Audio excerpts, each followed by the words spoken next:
Boa noite a todos. Boa noite. Que a paz de Jesus esteja em nossos corações, coração também de todos os nossos irmãos desencarnados, que nós sabemos, né, que eles estão sempre aqui procurando aprender. Nós humanos parece que nos folgamos um pouco, não é? Com tanta oportunidade de aprendizado.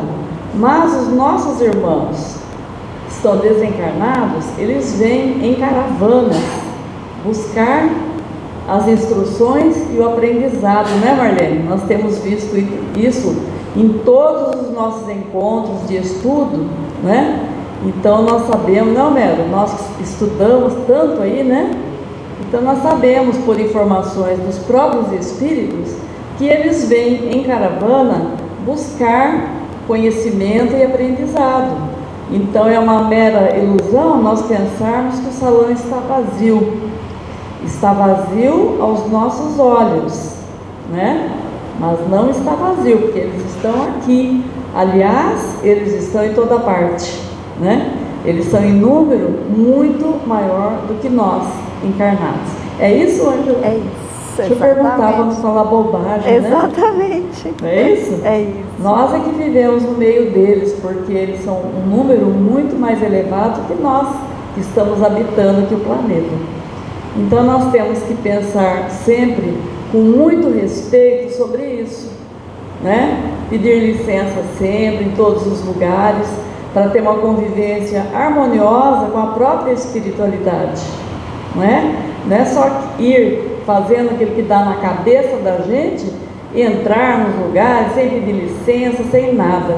Nós temos que ter respeito por tudo, pela natureza, por nossos irmãos. Então nós queremos agradecer a nosso Senhor Jesus Cristo por nós podermos estar aqui, não é? É com as bênçãos de Jesus e a permissão de nosso Pai que nós aqui estamos, que aqui viemos buscar entendimento, buscar o aprendizado e nos preparar também para servir, para sermos úteis cada dia mais. Então nós vamos fazer a oração que Jesus nos ensinou. Pai nosso que estais nos céus, santificado seja o vosso nome. Venha a nós o vosso reino, seja feita a vossa vontade, assim na terra como nos céus. O pão nosso de cada dia nos dai hoje. Perdoai as nossas ofensas, assim como nós perdoamos a quem nos tem ofendido. E não nos deixeis cair em tentação, mas livrai-nos, Senhor, de todo o mal, tanto do corpo como do espírito. Que assim seja.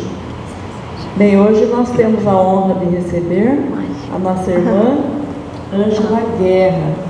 O Guerra dela é um nome bastante interessante, né? Ela é da paz, né, Ângela? Sou muito da paz. Guerra é de determinação, de decisão, né? De trabalho, de coragem. É uma guerra, não é? É. Então, seja bem-vinda. Obrigada. Nós estamos ansiosos aqui, esperando as suas palavras.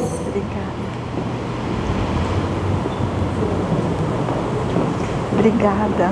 Muito obrigada, viu? A honra. Deus te abençoe. A honra é sempre toda minha, imagina. Nós, na verdade, nós somos meros mensageiros, né? Do Evangelho de Jesus. E esse estudo dedicado a todos nós que estamos aqui, a todos que precisamos e que já nos preocupamos em evoluir um pouquinho mais a cada dia, né? Buscando conhecimento, buscando nos conhecermos. E como bem foi dito no início, que a paz de Jesus, nosso Mestre amado, esteja em nossos corações. Chico Xavier confirmava isso, não é? Quando nós achamos que tem, às vezes a pessoa olha a casa espírita, está lotada, fica feliz. Devemos sim ficar felizes.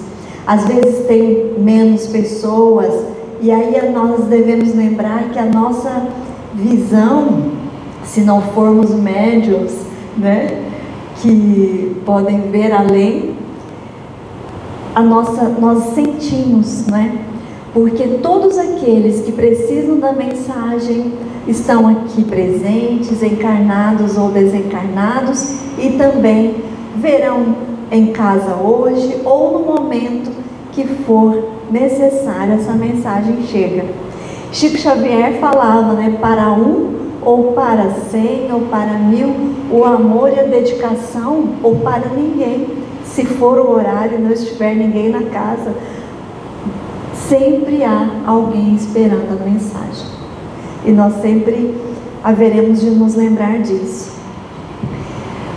Eu gostaria hoje de conversar com vocês e fazermos reflexão juntos sobre o capítulo 17, Sede perfeitos.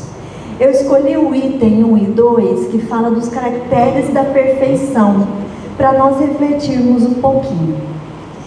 Eu trago logo no início da nossa mensagem o próprio, claro, Evangelho segundo o Espiritismo, de Allan Kardec, onde em todos os capítulos ele abre com uma passagem bíblica. E esse não é diferente. Eu sempre faço questão de trazer a mensagem de Jesus logo no início da nossa fala. Sempre também tenho a alegria de dizer, né, que quando nós adentramos a casa espírita, a uma instituição religiosa, muito é do que nós estamos trazendo, né, do que nós estamos buscando, mas a certeza que nós temos é que nós somos sempre recebidos e acolhidos pela espiritualidade amiga, que começa a nos cuidar e nos tratar desde o momento que a gente intenciona e escolhe estar na casa espírita. E no momento que nós adentramos, aí é aquela coisa gostosa que a gente sente mesmo de estar sendo muito bem recebida e cuidada, né? Essa reflexão de hoje eu trago como uma boa mineira, trago muitos casos, muitas histórias aqui na segunda parte e quero relembrá-las com vocês. Iniciando, como eu disse, capítulo 17, Sede perfeitos, caracteres da perfeição. Está em Mateus capítulo 5, versículo 44, 46, 47 e 48. Jesus diz uma coisa que nós achamos bem simples: amai os vossos inimigos. Simples, não é? Amai os vossos inimigos, fazei o bem àqueles que vos odeiam e orai por aqueles que vos perseguem e que vos caluniam. Amai, depois orai por aqueles que vos perseguem e vos caluniam. Ele segue dizendo: porque se não amais senão aqueles que vos amam, que recompensa com isso tereis? Os publicanos não fazem também? E se vós não saudardes, senão vossos irmãos, que fazem isso mais que os outros? Os pagãos não fazem também? Se, pois, vós outros perfeitos, como o vosso Pai Celestial é perfeito, sede, pois, perfeitos, como vosso Pai Celestial é perfeito. Allan Kardec já entra aqui no próximo parágrafo, nos ajudando nesta reflexão que nós vamos puxar agora. Ele diz o seguinte: uma vez que Deus possui a perfeição infinita em todas as coisas, esta máxima, sede perfeitos como o vosso Pai Celestial é perfeito, tomada ao pé da letra, pressuporia a possibilidade de se atingir a perfeição absoluta. Se fosse dado à criatura ser tão perfeita como o Criador, ela tornar-se-ia igual, o que é inadmissível. Mas os homens aos quais Jesus se dirigia não teriam compreendido essa nuance, se ele limitou a lhes apresentar um modelo e lhes disse para se esforçarem por alcançá-lo. Allan Kardec desenvolve aqui, ele fala da perfeição absoluta, que é Deus, mas ele fala da perfeição relativa. Nós ouvimos sempre na casa espírita, sempre, desde que nós começamos a frequentar as casas, que nós podemos chegar à perfectibilidade, não é isso? E qual seria essa diferença, né? Nós somos seres humanos, encarnados e imortais. Nós temos uma vida espiritual, nós somos espíritos. E cada existência nossa aqui, como essa presente, é uma experiência bendita que pela misericórdia divina vai tendo essa paciência conosco e nos dando novas oportunidades, às quais a gente deve dar muito valor, não é?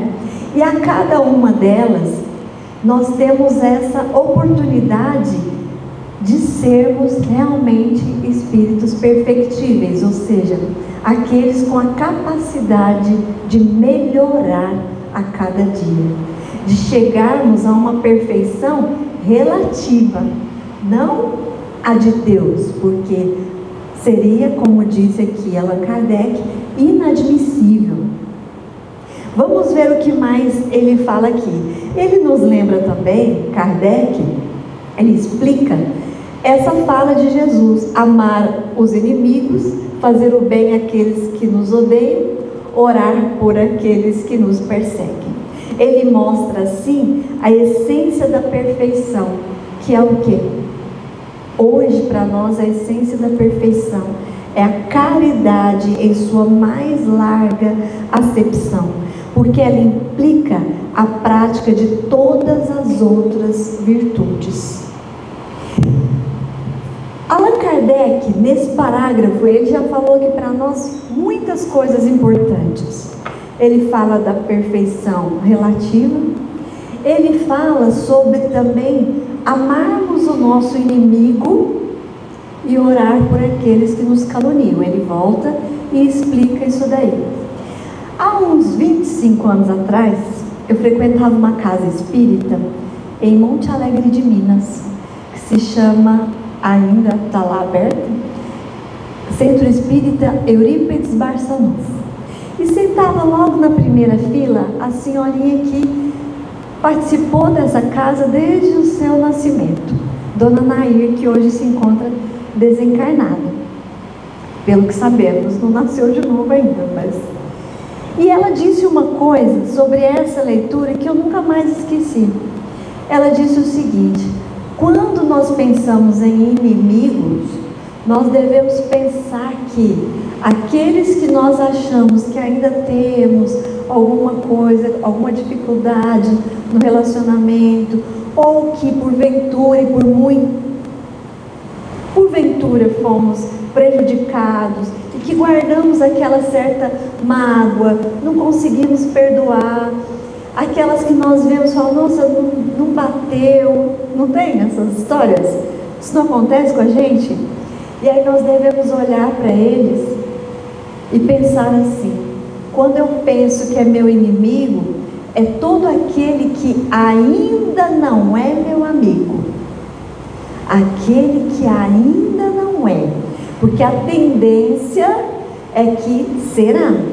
Porque se nós não conseguirmos nos reconciliarmos nessa existência, daqui 1 mês, 2, 1 ano, 5 anos, 10 anos, pode ter certeza que nós vamos voltar numa outra e nós vamos nos reencontrar para que essa reconciliação aconteça.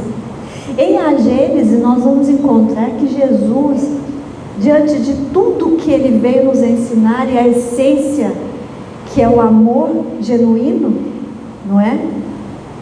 Que foi também fundamentar, né? Instituir, quero dizer, o reino de Deus em nós seres humanos, que foi isso que Jesus veio.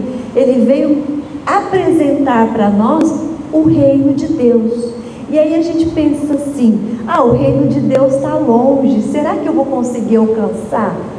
E aí nós devemos pensar: eu vou alcançar se eu fizer a minha parte todos os dias.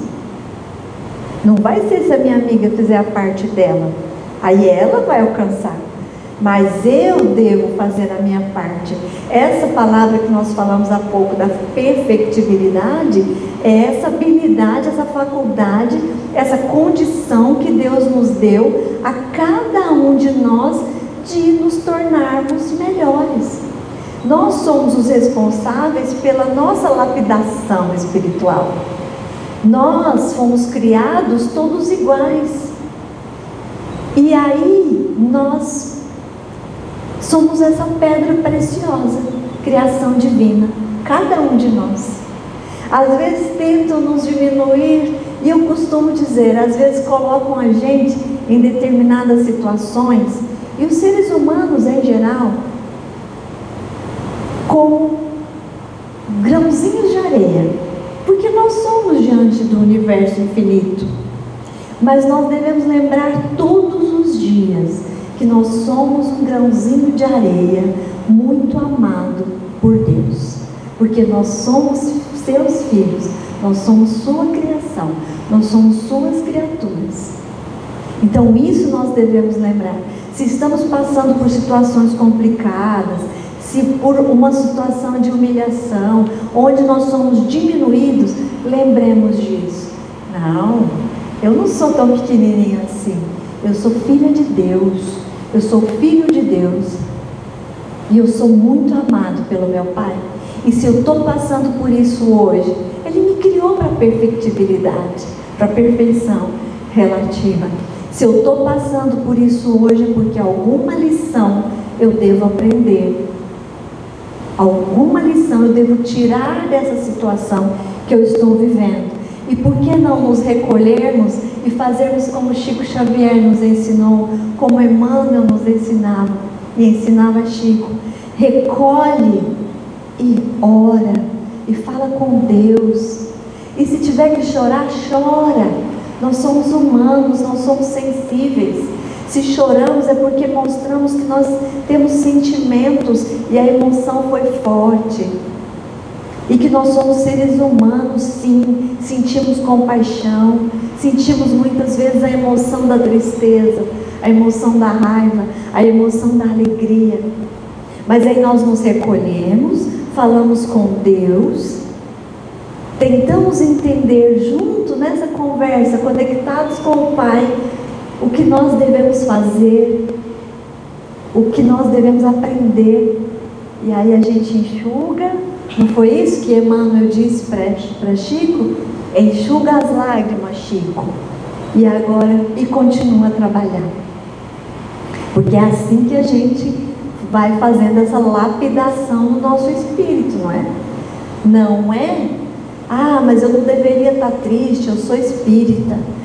Eu não deveria estar tão nervosa assim, eu sou espírita. Mas nós temos sangue ainda correndo nas veias, e temos as emoções, dentre elas a tristeza, a raiva, o medo. E aí nós vamos educando isso em nós, né? E nos conhecendo, a gente tem condição de educar isso ainda mais, de procurar essa perfectibilidade aí.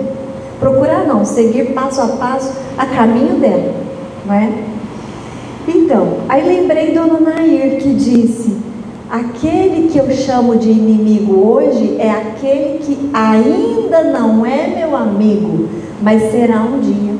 Eu falei agora que Jesus veio para instituir o reino de Deus, e o reino de Deus não está longe. O reino de Deus, nós temos e nós somos uma centelha divina, e nós edificamos o reino de Deus na medida em que nós vamos apurando os nossos bons sentimentos, as nossas boas ações, as nossas habilidades para o bem.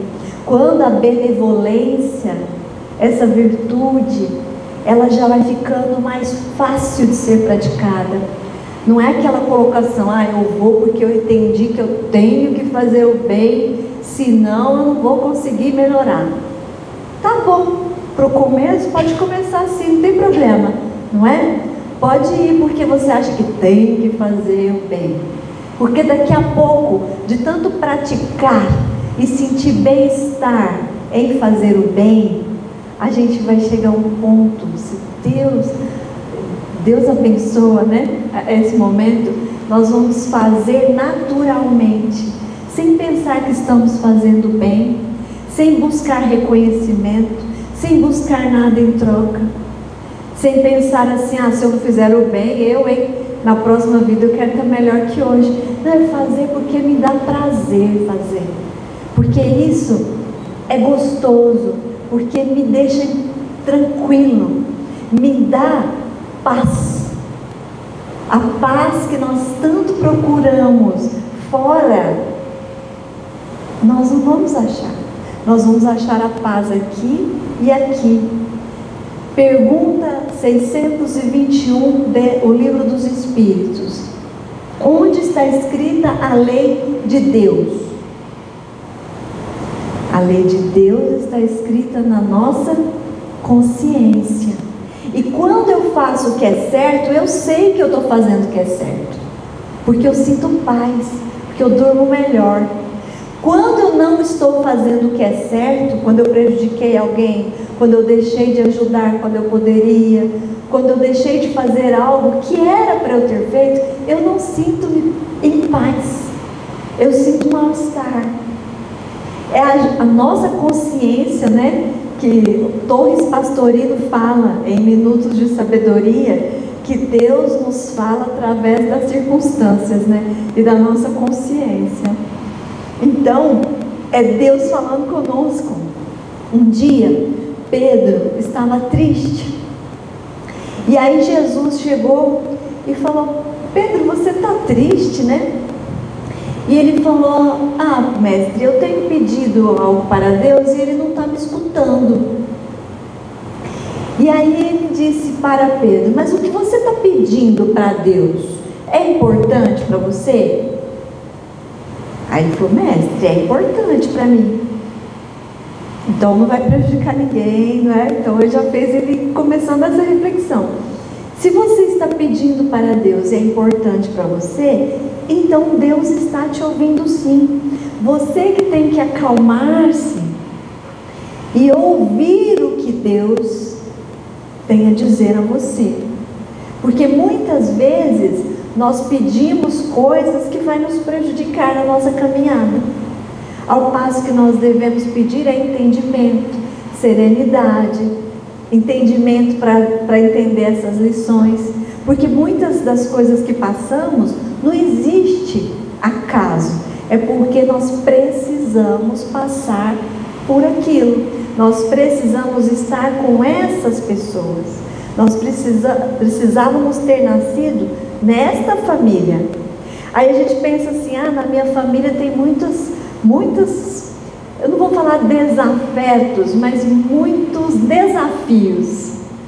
Eu amo os meus parentes, eu amo os meus filhos, meus genros, meus cunhados, né? Amo toda a família, minha sogra, meu sogro, mas é da difícil convivência.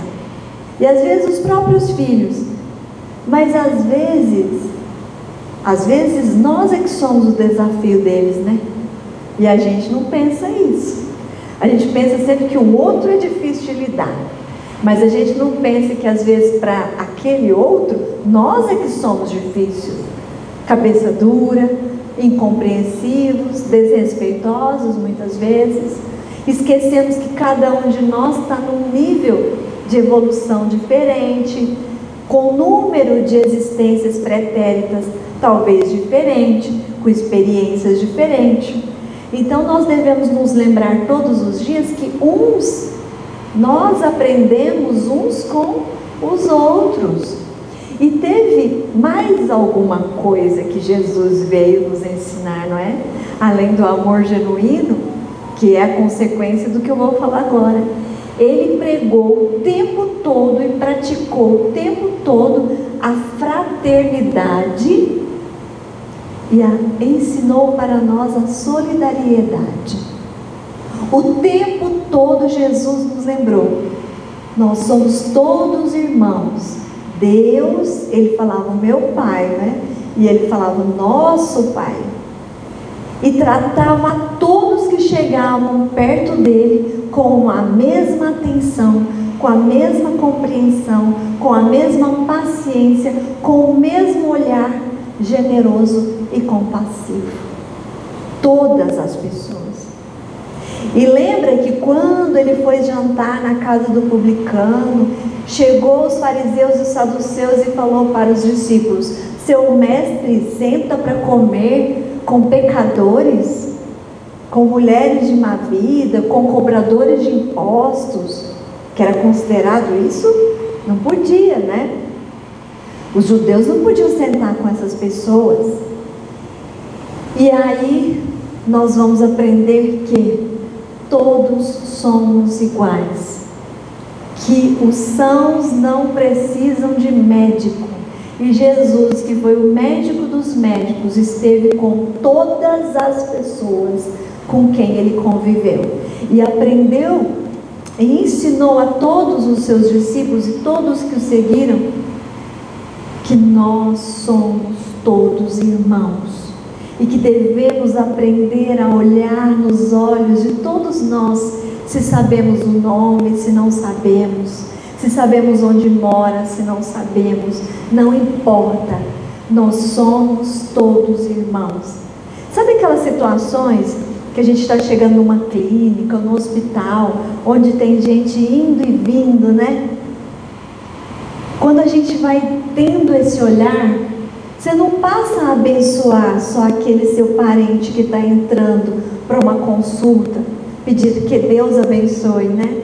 Você passa a pedir para Deus que abençoe a todos aqueles que estão passando por você ali, porque cada um com um desafio, com uma dor diferente, mas cada um com uma dor, com uma necessidade diferente. E aí nós vamos tendo aquele carinho, aquela atenção, aquele cuidado com todas as pessoas que passam por nós. Agora isso deve ser sentido e deve ser vivido. Não basta fazer por fazer. Porque quando nós começamos a ter esse olhar de verdadeiros discípulos do Cristo, estando, né? Eu adoro o nome desse centro, eu gosto muito. A serviço do Mestre, mas não só 1 hora, 2, 3 por semana. A serviço do Mestre em todas as horas dos meus dias. Todas as horas que eu vejo alguém passar por mim que está triste, se eu não conheço, eu falo que Jesus abençoe essa pessoa, que ela encontre a resposta que ela está precisando. A gente sabe, basta ter um olhar atento, basta estar ali presente naquele momento, porque muitas vezes nós estamos vivendo no passado, estamos preocupados com o que já passou, não volta mais, e nós somos essas pessoas ainda, e estamos tentando sair disso, vamos dia a dia. Ou nós somos aquelas pessoas que estamos vivendo o futuro, ansiosos pelo que vai acontecer, medo de não dar conta de fazer, medo de não conseguir realizar. Mas será?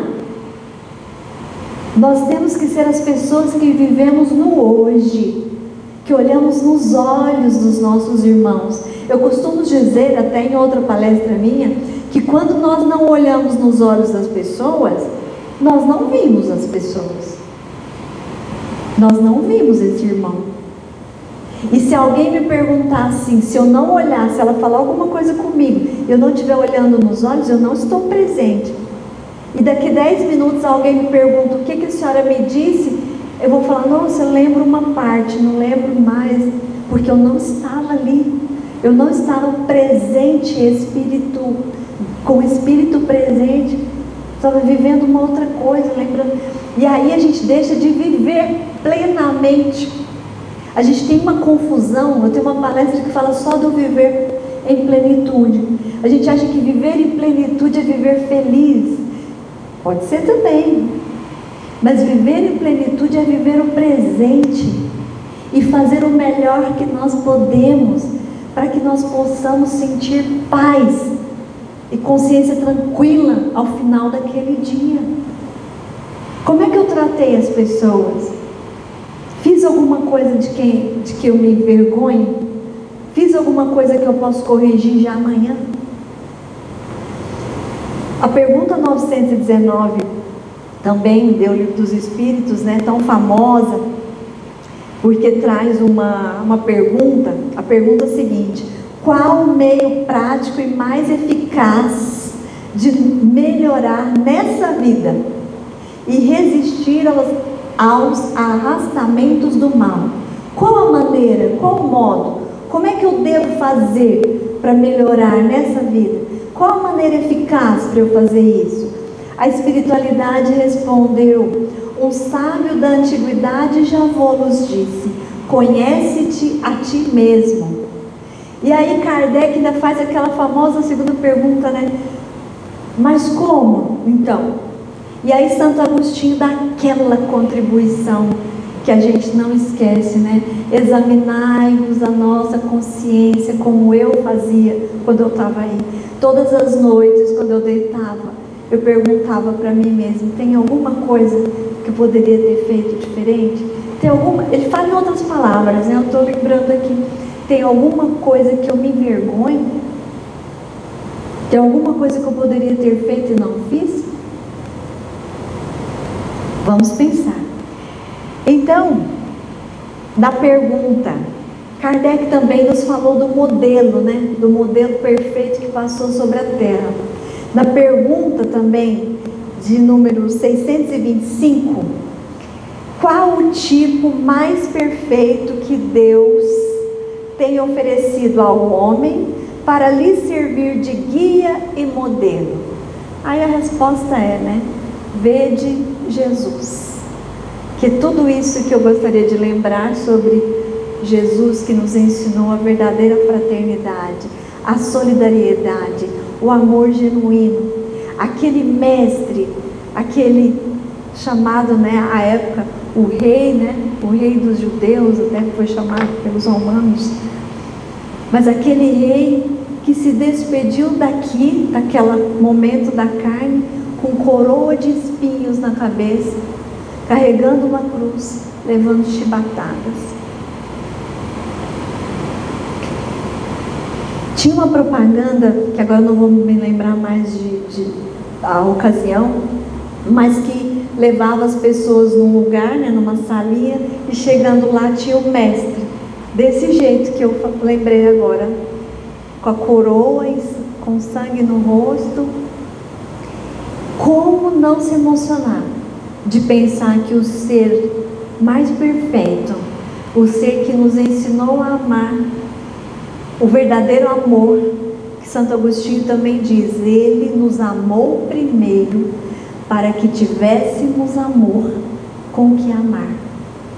Se ele não tivesse nos amado tanto, a gente talvez não tivesse ainda a consciência do que é esse amor, que a gente ainda está trabalhando para chegar lá, não é? Então, às vezes, a gente espera uma coroa de louros, né? Chico Xavier tem um livro do Carlos Bacelli que ele está falando sobre mediunidade. Muitas vezes a gente espera reconhecimento porque ajudou alguém, porque fez uma coisa legal, ou pequenininha ou grande, ou materialmente ou moralmente uma ajuda, e a gente espera, e a gente às vezes se acha, né? Ah, porque eu já fiz isso. Fez porque tinha que fazer, porque já tem consciência que ajudando o próximo, que eu vou estar aqui sendo um braço de Jesus aqui na terra. Não tem outro jeito de ser cristão, só falando que é cristão, mas fazendo pelo próximo, não é? E aí Chico fala, né, que às vezes, ele fala inclusive os espíritas, os médios, algumas pessoas esperam às vezes uma coroa de louros, né, de honrarias, enquanto que o Cristo, mereceu e saiu daqui com uma coroa de espinhos. E a gente sabe da história de Pedro, né? Pedro, quando também foi pregado na cruz, ele falou: eu não sou digno de ser pregado na cruz como Jesus. Então a cruz dele foi de cabeça para baixo. Então, essa questão do orgulho, ainda, do egoísmo, que a gente ainda, são as ervas daninhas que a gente tem que ir lapidando mesmo e jogando para nunca mais, né? E a gente ainda está exercitando isso. E a vaidade, aquela coisa de mas eu fiz, mas eu estudei, mas eu tenho esse título. E o que vai ser perguntado quando eu voltar para casa, para a pátria espiritual? Qual o bem que você fez para o seu próximo?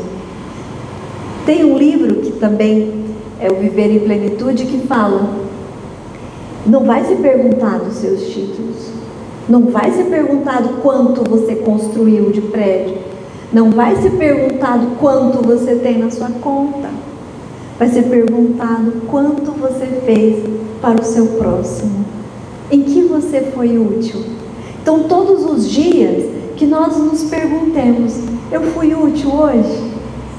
O que eu fiz de bom hoje que contribuiu para que o ambiente onde eu estivesse tenha ficado melhor? E se eu pensei: mas eu não fiz quase nada, eu sorri para alguém? Eu dei um abraço em alguém? Eu dei uma palavra amiga, um incentivo?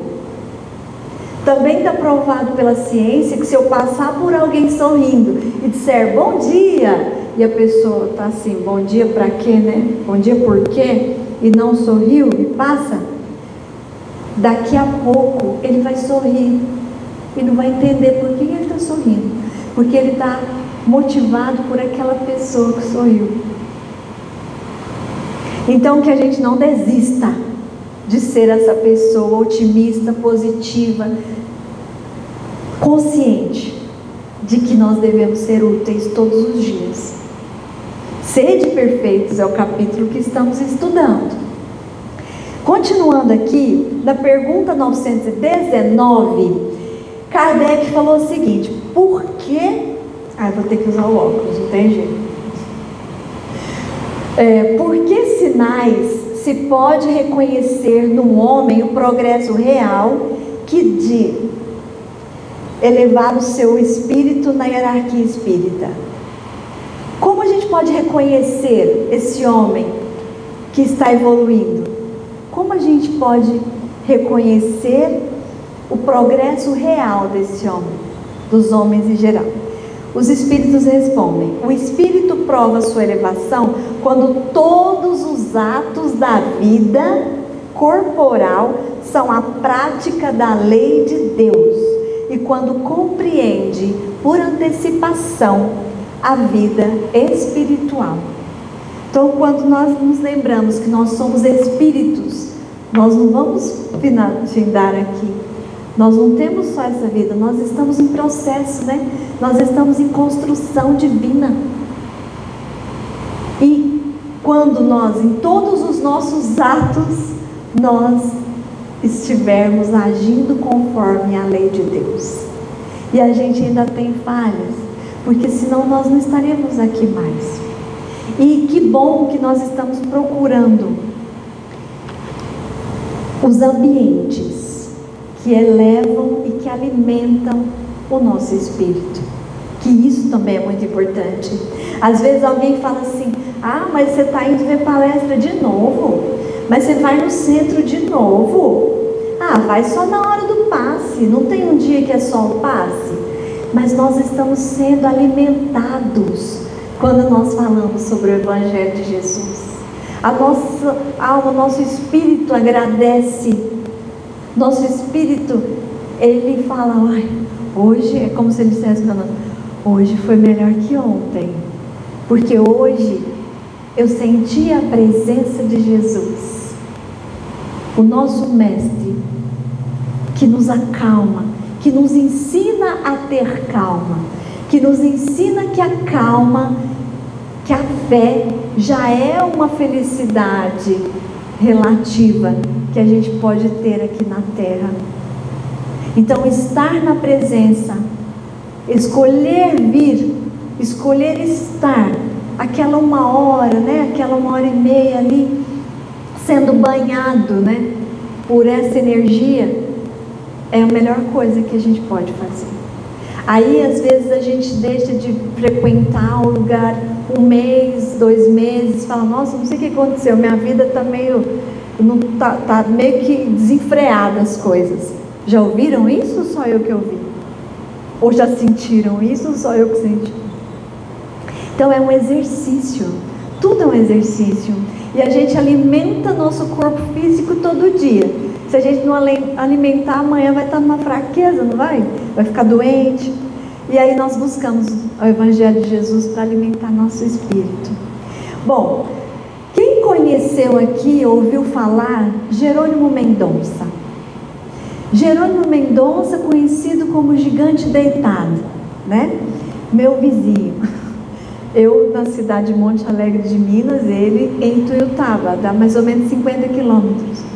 Eu vi Jerônimo Mendonça 2 vezes. Uma, eu tinha 6 anos de idade. Então eu estava no final assim de um salão bem grande e eu vi quando uma cama adentrou no salão.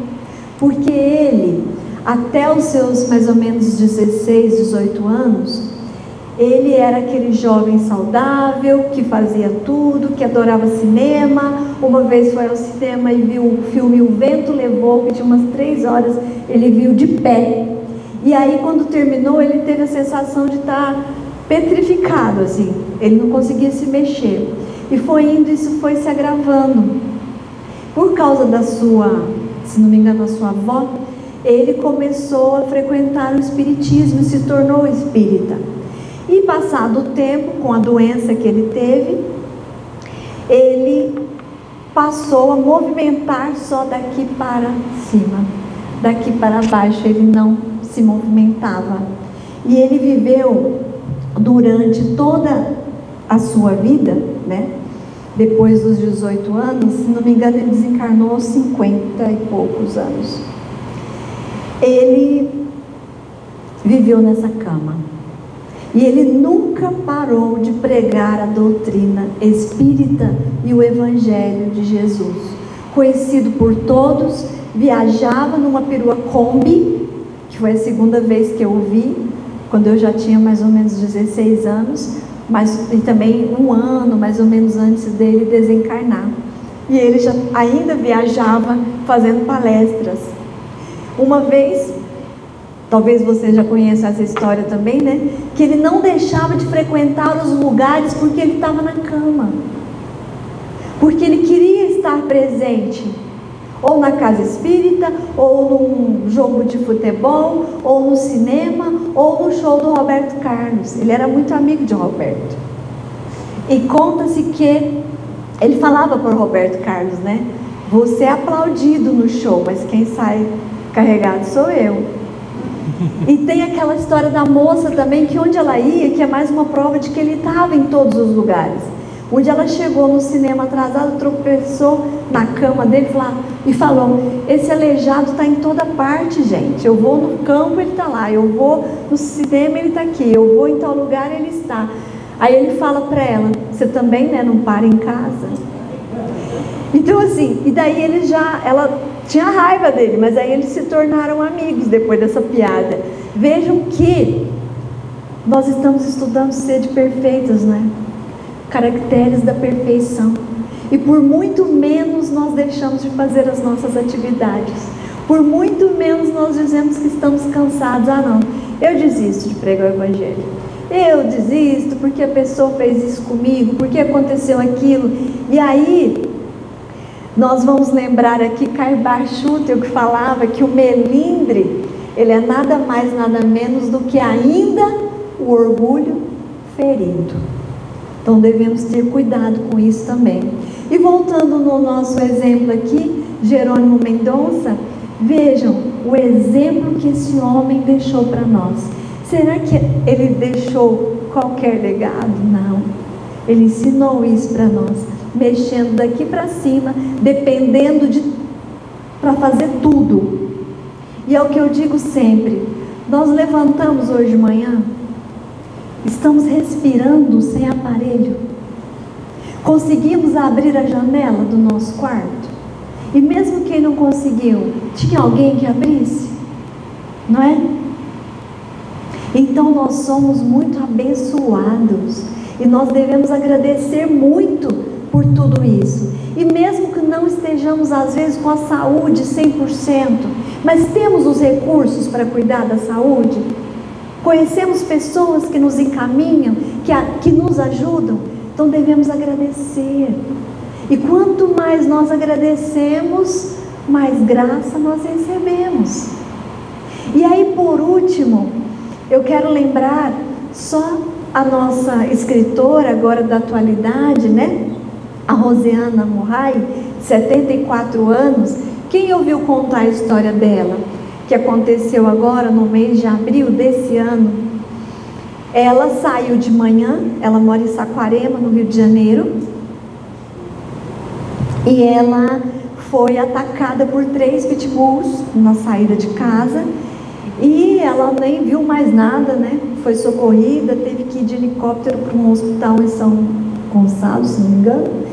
E aí, quando acordou e passado por várias cirurgias, ela teve várias cirurgias no rosto, e ela, quando viu o filho dela, ela falou: eu não estou sentindo meu braço. Uma escritora de mais de 100 livros, ela perdeu o braço direito. E aí eu pergunto para vocês, essa mulher, eu vi uma entrevista dela que me tocou profundamente, por isso é que eu estou trazendo nessa palestra, como outro exemplo, porque a gente precisa entender que nós vamos atingir a perfectibilidade um dia espiritual, e que um corpinho perfeito não quer dizer nada, não quer dizer absolutamente nada também, já num outro campo, né? E aí, o que ela nos ensina?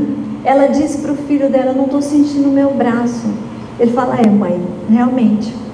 E ela com muitas dores e tudo, e ela recebe os 2 netos, ela tem 2 filhos e 2 netos, e eles só queriam ver a avó, e queriam conversar com a avó. Sabe o que ela fez? Teve a recuperação e tudo, ela foi para casa, ela mora na casa com o marido, né? Moram os 2. A entrevista que eu vi, a casa dela estava toda pintada, colorida, o cabelo dela, não sei se foi a vida toda daquele jeito, mas ela estava com o cabelo cor vermelha, assim, bem lindo, e sem o braço, com uma roupa muito colorida, com alegria de viver, com gratidão, porque ela queria continuar vivendo por ela e para os netos, pela família, e agradecendo a Deus por tudo.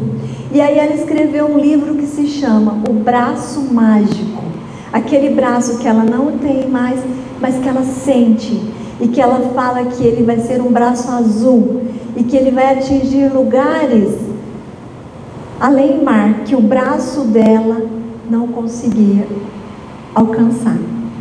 Então ela consegue ver a beleza da vida e a gratidão, e consegue fazer poesia meses depois de ter sofrido esse acidente, que deixou tanta consequência. É um exemplo de fé? É um exemplo de coragem? É um exemplo de aquela pessoa que está tentando ser melhor a cada dia, mesmo tendo situações tão complexas? Porque ela poderia ter desistido, ela poderia ter ficado acuada, ela poderia ter perdido a vontade de ver o mundo em cores, e ela opta por ver o mundo em cores. Então que nós possamos também ser essas pessoas, com a opção de ver o mundo em cores. Para finalizar, tem uma prece de Emmanuel que eu gostaria de compartilhar com vocês, e desde já agradecer a atenção de todos os nossos amigos e irmãos aqui presentes, encarnados e desencarnados. Agradecer o convite da casa mais uma vez, é sempre uma alegria, uma satisfação estar aqui. Emmanuel nos diz assim: Prece de luz. Senhor, clareia-nos o entendimento, a fim de que conheçamos em suas consequências os caminhos já trilhados por nós.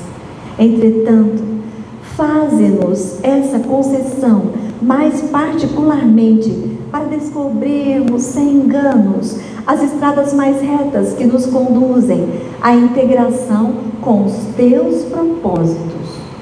Alteia-nos o pensamento, não somente, Senhor, para identificarmos a essência de nossos próprios desejos, mas sobretudo para que aprendamos a saber quais os planos que o Senhor traçaste a nosso respeito.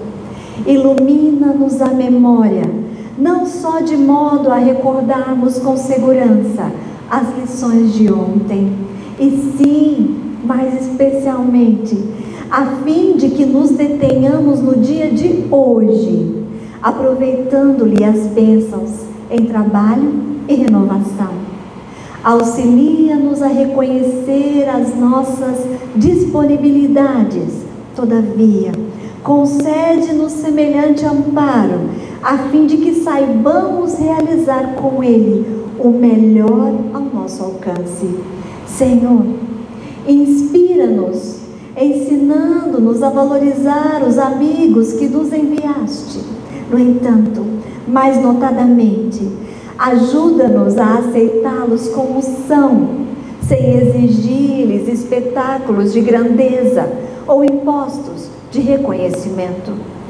Senhor, amplia-nos a visão para que vejamos em nossos entes queridos não apenas pessoas capazes de auxiliar-nos, fornecendo-nos apoio e companhia, mas acima de tudo, na condição de criaturas que nos confiaste ao amor, para que venhamos a encaminhá-los na direção do bem.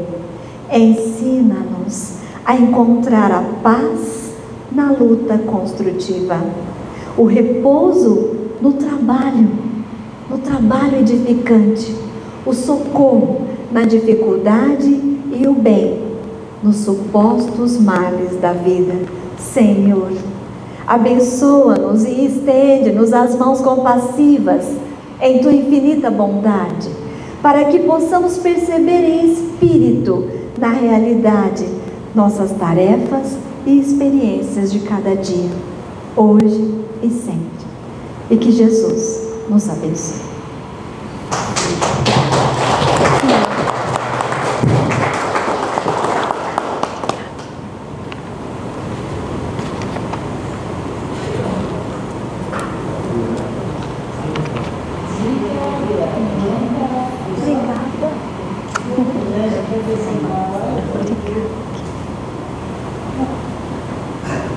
Nós só temos que agradecer, uma prece maravilhosa, né, completíssima. Então que Jesus nos dê bastante força e determinação para que nós possamos cumprir o nosso dever. E agora nós, agradecendo a presença da Ângela, né, nós pedimos licença que nós vamos agora trabalhar no passe magnético, né, Marlene? Muito obrigada a todos.